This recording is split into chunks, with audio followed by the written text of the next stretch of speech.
ako'y nagagalak sa bawat pagtitipon, sapagkat kayo'y laging naririto, nagbibigay ng mga papuri sa Diyos na lumikha ng lahat.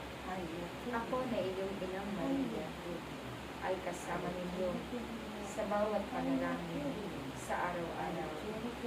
Napagtagumpayan ko ang bagay na kung saan ang aking dibdib ay halos mawasak ng aking matingnan ang gutom na anak ng Diyos sa kanyang pinagdaanan. Ngunit ako'y nagpakatupay bilang isang ina. Ito'y nararapat kong gawin at ipakita sa lahat, sapagkat ang mga kaganapan ito ay kalooban ng Diyos, sapagkat ito ang katubusan sa lahat ng sala ng sangkatauhan.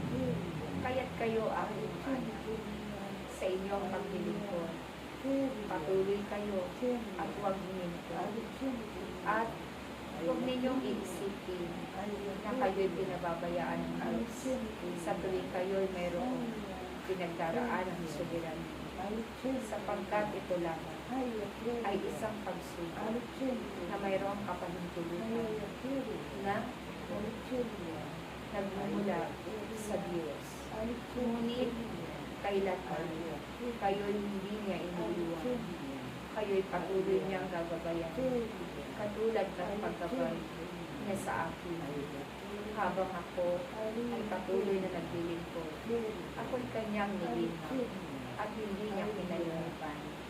At ang katotohanan, ako'y nandoon sa kanyang kaharian. Kung kaya't ang paglilingkod nito ay inyong kasama, ang lahat ng ito ay merong gantimpala sa Diyos.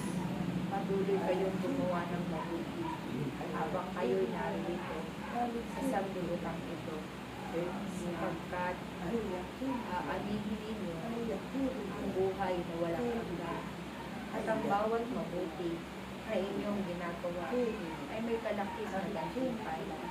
Kaya aking mga anak, maraming salamat sa inyong pakikiisa sa bawat gawain at ang tangi kong tagubilin sa inyong lahat.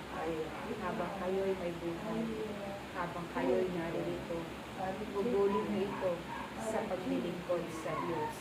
At tinitiyak ko sa inyo na makakamit ninyo ang buhay na walang hanggan.